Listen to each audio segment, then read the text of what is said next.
Hey. Bum.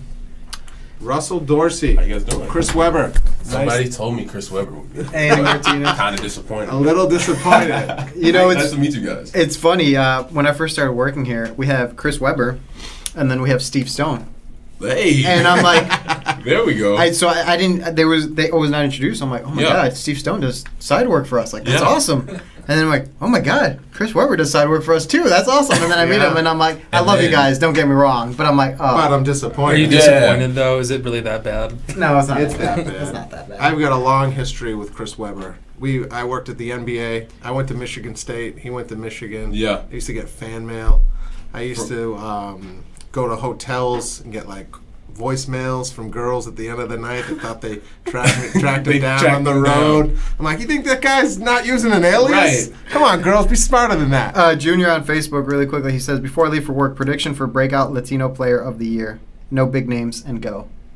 Ooh, that's you, man. I'm going, this one's kind of cheating, but I'm going Eloy Jimenez of the White Sox. What do you got? I think Yohan Moncada. Yohan Moncada? I think He's he's shown this spring that he can cut down on the strikeouts, but still be selective, and all the tools are there. Yeah. And we've got to see he's been a little bit better from the right side as well, which I think the Sox have been looking for him to do. So I think Yohan is headed for a breakout this year. Yeah, you heard it there first, Junior. I love it. Let us know in the comments what you think. That's a good entry right into Right, Russell. exactly. Yeah, what's going on, guys? Tell us about yourself. Man, Special day today, huh? It's been a crazy couple of days. Been working for Forbes, writing about the NBA and baseball for them. Been working at the Tribune. I've been in town for a while. I'm only 24, but been writing in town since I was 19. Interned at the Daily Herald. Been doing some freelance for them. But yeah, just started with MLB.com. Got hired a couple weeks ago, so I'm going to start on April 1st. And be covering all things baseball here in Chicago, some Sox, some Cubs, other teams that come into town. But I'm really excited to... Both sides. Yeah, both sides. Are you a fan of one or the other? All right, this is my... I'll put you on the spot. I am no longer a fan of a team, being a respected journalist. But I grew up a Sox fan in a Sox household. My dad's from the West Side. My mom's from Detroit, but we forgive her. And no, she's grown into being a Sox fan too. But yeah, I grew up a Sox fan, so it's an interesting kind of thing for me. I was in the 5th grade when the Sox won the World Series, and then I was a 19-year-old intern at the Daily Herald when the Cubs won the World Series. So getting to see it from both sides, both as a fan and then as somebody who's growing into being a journalist. How those two events happen. So no, that's kind of my background in baseball. Love it. So yeah. Do you want to scoot in a little bit? Yeah, I got you. We don't smell too bad. So. No, it's all good. You got us at the beginning of the show. Exactly. It's like when those kids have gym class in the first period of school. Oh, yeah. They're terrible. The rest of the day of is the worst. It's not good. Right. It's just poor planning by the high school. On Facebook, someone wants to know, how big is the move to third base for Moncada, in your opinion? I think if there were any issues, we would have seen them by now. I think as games start to go on and they start to speed up, and it's the hot corner for a reason. Right. I think he's a great athlete, so being able to transition there, he played it a lot in Cuba. He played it with the Red Sox. So I think it's not like he's going to the outfield and he has to learn a whole new style of play. He's moving from second base to third base. He's shown that he can do it. Being able to turn a double play from third base, obviously that's the major difference. But I think he's shown that he's been able to transition easily into the third base role. Yeah. So one of the cool talents that I know about you is you're bilingual. Yeah, I guess you could say that. Yeah. How's your Spanish? Yo hablo español. Let's see. How do I want to say this? He estado aprendiendo español para 7 o 8 años. Okay. Más o menos.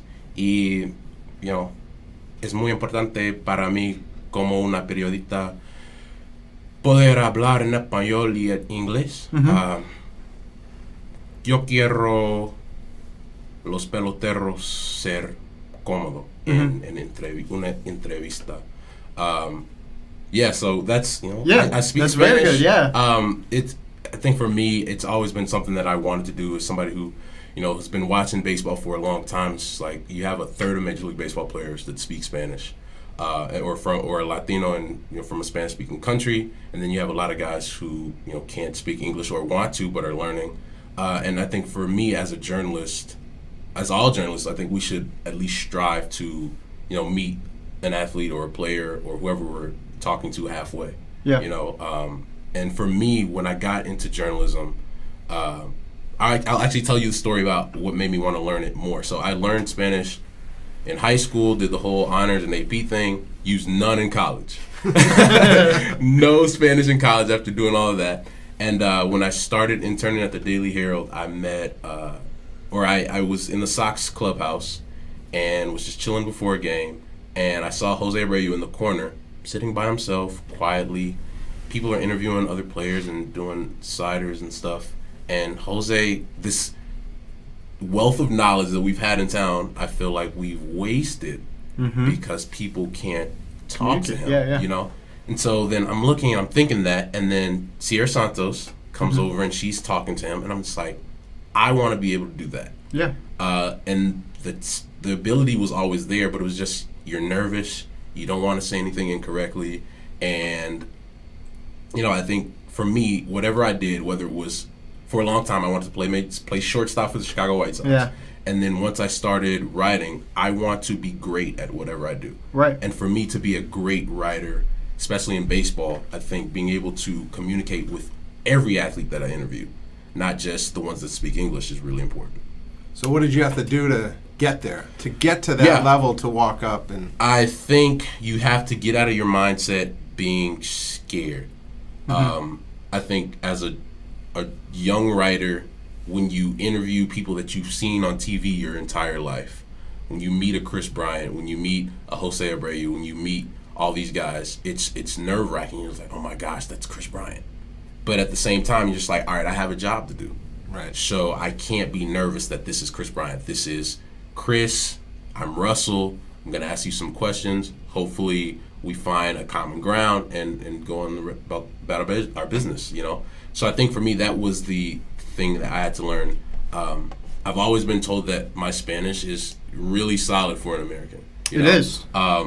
Which I kind of noticed like a Caribbean accent. I don't know. Yeah, so my Spanish is, I guess, I learned Dominican Spanish. Okay, yeah. All right, when I was in high school, we learned, we had this, I guess, relationship with a school and a church in the Dominican. Okay. Shout out to all my people in Santiago. And, we learned a lot of, Dominican slang and Dominican words and that Dominican, style where you drop the S off of words. Yeah. So when I actually went to the Dominican when I was 18, and when I was there, people were like, soy eres dominicano, and I'm just like, no, soy de los Estados Unidos, right? Soy afroamericano, and people are like, oh, people get really excited because you're just like, man, you speak really good Spanish for an American, and I think that was when it clicked for me, like, all right, I can do this. Yeah, like I don't have to be scared of people in that country can say, you can do this, and right, it's solid. I get that gives me a little bit, take some of the pressure off that, I have to be fluent, boom, right off the bat after, you're learning English your whole life and, learning another language. So you kind of understand what players go through when they come over here. You get submerged into a culture and have to learn another language. It can be difficult. It's very difficult, but it's like you said, it's an untapped, like he's just sitting over there by himself. So I'm sure you've noticed, and I've noticed through like my career, like guys that come up and speak Spanish, those players are hooked right away, like finally. Yeah, somebody. Hermano. And I can say whatever I want because no one else, even if they're listening, they're not listening. Right. For me, it was, so I interned at the Daily Herald too. And my internship was in 2015, the 10-year anniversary of the White Sox. And so I grew up a White Sox fan too, so that's kind of like first when I realized like, okay, I can do this because, the 05 White Sox were who that was my favorite team growing up. And so it's like, you got to take the fan out of you, obviously. And then all these players I grew up watching and loving. Scott Podsednik, Mark. All these guys they're all there, and I'm sitting there, and everyone's talking to Scott Podsednik, everyone's talking to AJ Przinsky, everyone's talking to even Ozzie Guillen. But then you got a corner over there, and it's Timo Perez, Orlando El Duque Hernandez, and I can't remember the third player off the top of my head. But then I'm like, man, no one's talking to these guys. Yeah. And so I went up to Orlando Hernandez, El Duque, and I said, "Tienes un momento, you have a minute."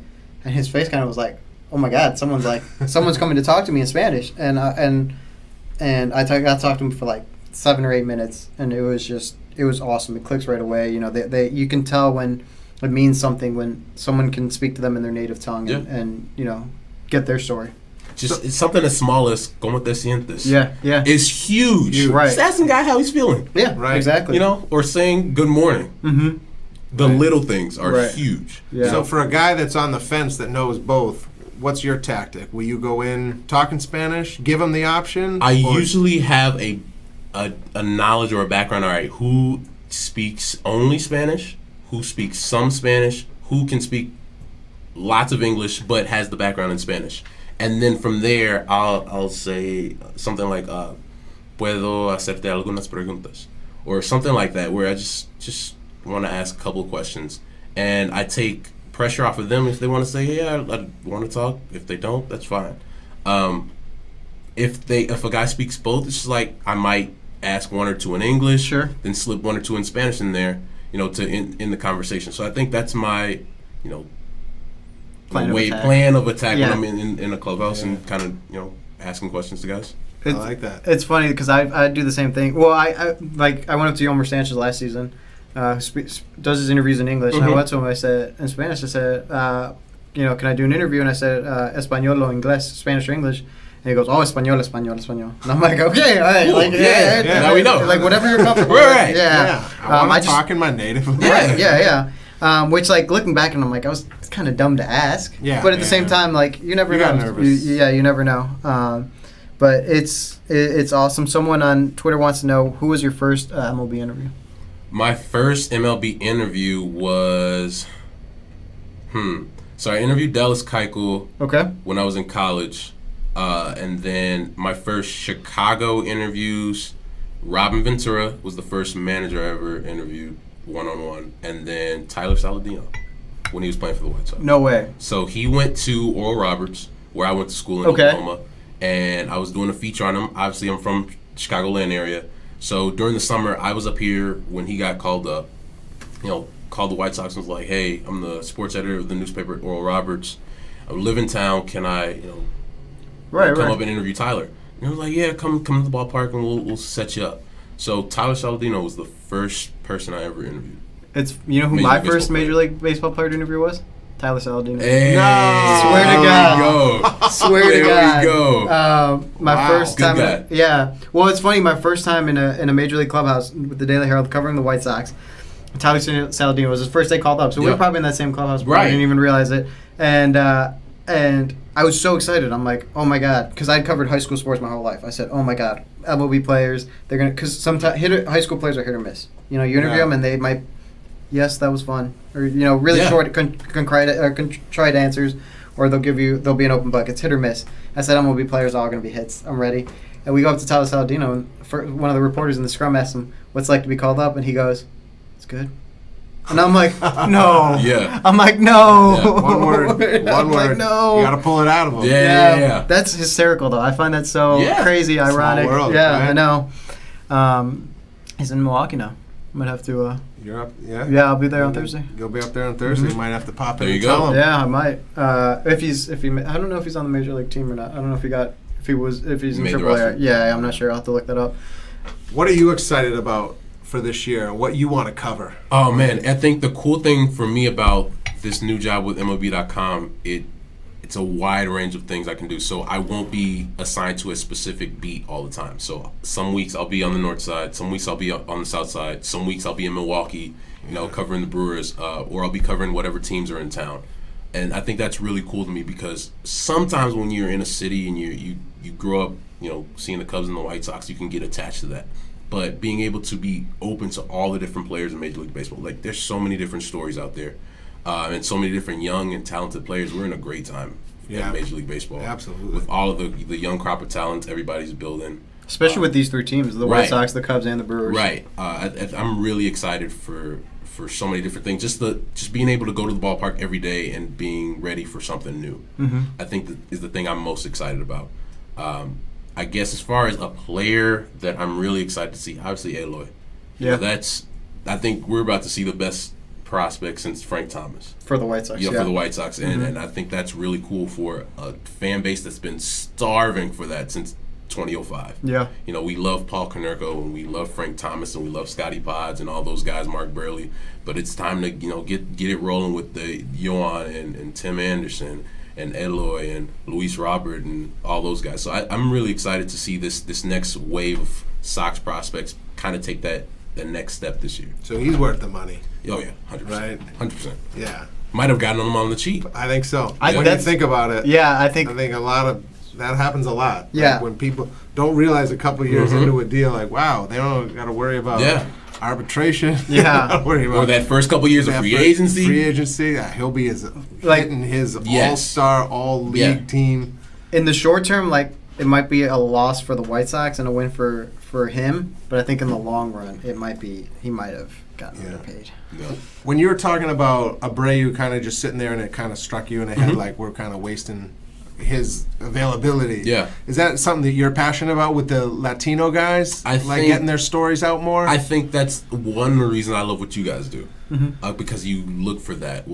It's a market or something that hasn't been touched or broken into yet is maybe the mind of the Latino player or their stories. And I think for me, if we want to be good writers and good journalists, we gotta be able to talk to everybody about everything. And I think for me, I am an African American who writes about baseball. That's something you don't see every day. I'm only 24 years old, also something you don't see all the time, and I speak Spanish. So I think for me, what separates Russ Dorsey from all the other people that write about baseball? And I think those are three things that I want to, I'm really proud about. But at the same time, I want to make me different from everybody else. Sure. So if there's any way I can shake up baseball in terms of journalism, I think that's what I want to do. I want to be able to talk about things that people aren't able to always talk about, or I've always wanted to make myself uncomfortable when it comes to journalism. Like, what am I not comfortable doing? So I think my first step was obviously speaking in Spanish. Something I was able to do, but it wasn't something I was always comfortable with. So now that I've gotten over that, what's the next step for me being uncomfortable? What stories do I not really want to write about, but haven't been written? I think that's the big thing for me now in this next step of my career, going to covering teams full time. Man, your future's as bright as Aloy. Thank you, man. Thank you, man. I mean, man, you just wrote it. You just wrote that resume at 24. You should have Boris as your agent. Right. Put your binder together. We might have to make the call. LSL23 on Twitter wants to know, what would your dream story be? Man, dream story. That's a really good question. I don't think we know at all the levels of what players do to come here from Cuba. And I think it's a sensitive topic because there's so much that we don't know about, what's legal, what's not, players protecting their families, and I think that's something that I've always been interested in. But how right now you go about writing that story and being mindful of being protective of everybody involved, I think is something that I'd love to do. But at this point in time, I'd still have to figure out how to do that. But I think for me that might be the big one for me. Yeah, I try it. I try it every time I'm at the park with a Cuban player. They won't give it up. Yeah. I mean, it's also like getting to know. You got to build that relationship, right? 100%. So for them to understand who you are. But man, some of the guys they're like, nope, that's just between me. Yeah. I think it was Abreu's guy. I asked him. And he's like, that's a story only Jose knows. He won't even tell. He didn't even know it. Yeah. And the guy from the Reds, Iglesias, he was like, no. Yeah.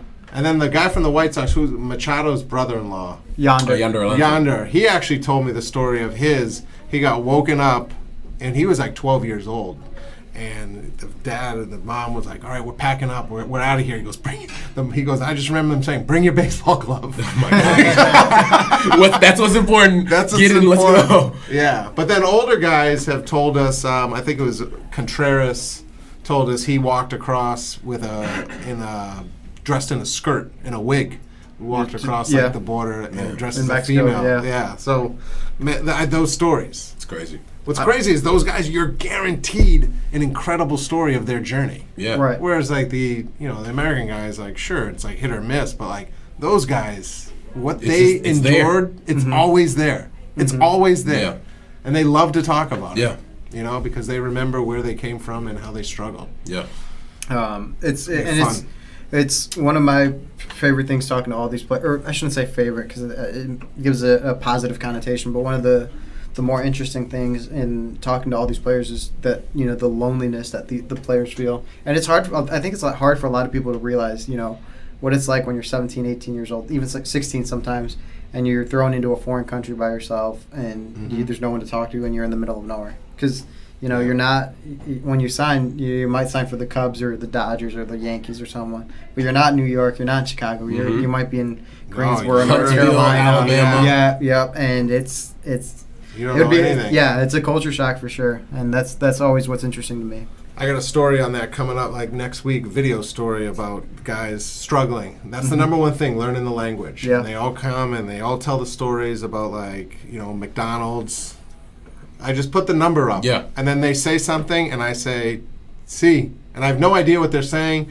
And on the tray is all this food, and it's like $30. And he's like, "What'd I order?" Yeah. And like, you just kept saying yes. It's my, but they laugh. Like Miguel Cabrera tells that story, and he laughs, and he belly laughs. Right. You know. And but I'm sure it's like so hard to go through. my dad, when he first came here, my uncle, or I don't remember if it's an uncle, but whoever was here when he came here from Mexico, took him to White Castle, and the guy in front of him in line goes, "I'll have 8 cheeseburgers." My dad's like, he's never been to White Castle before. He goes, eight cheeseburgers, my God. And then my dad goes, "I'll have 1 cheeseburger."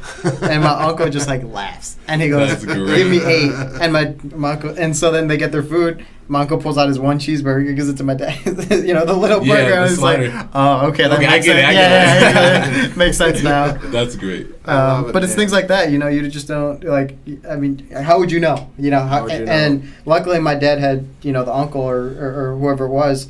Now imagine if you're 17 and you don't have anyone. Right. It's just you. It's scary. I can't wait to read what you're going to do this year. Thank I can't wait to have you back excited, in like July. Thank and you. be like, 100%. what have you learned in the last 4 months? Right. And we'll probably dedicate a whole show to you. I would love that. Yeah. I'm really excited for that. Love it's been fun, man. I was I got to ask you, what's your favorite Dominican slang? Un chin.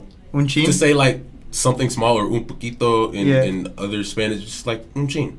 It's just different. Yeah. I'll have to send you the link because there's a Dominican slang with Adrian Belcher. It's one of my favorite videos we've ever done in Vida Baseball. And his Dominican slang was pendejo. Which Right. Which for us, if you say that in like Mexican culture, that's a big deal. Yo. But he said that where for him it's, you know, why are you so afraid? That's basically what it means. And it's just like I'm watching it, I'm like cringing. I'm like, oh my God, he's saying like he's but he said it in both meanings. Yeah, because his wife is Mexican. Yes. Right. So he says to his kid, pendejo, like, why aren't you listening? Right. And he's like, but when he's an idiot, I call him that. Yeah. And Right. he's like, yeah. It's just so that's my favorite thing about like covering all these different Latinos. It's just a different language. I was telling Henry, you know, when I talked to Francisco Cervelli of the Pirates, he's Venezuelan, and he says, "Oh, this is muy chévere." I've never heard that word before, Right. and I'm like, "What's chévere?" And like by like connotation and context clues, like I knew what like it meant, like cool. But I'd never heard that word, and I didn't know that was, you know, a slang or a term. Yeah.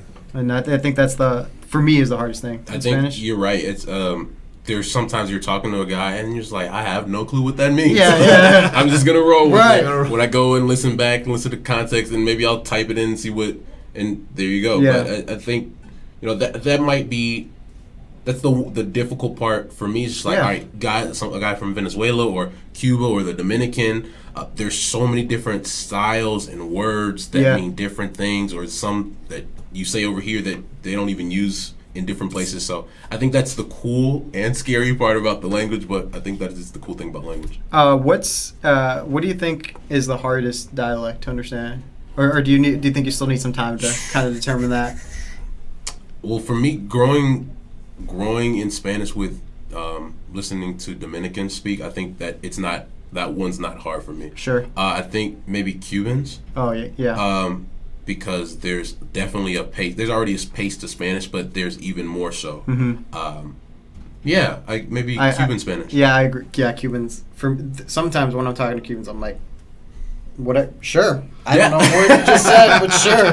Right? I'll catch it when I go back on my recording, because that was they speak, and it's for you. I think you're at an advantage where Dominicans are, in my opinion, one of the faster speakers. It's probably Cubans, Puerto Ricans, than Dominicans. So you're at a pace where you can probably catch up pretty easily.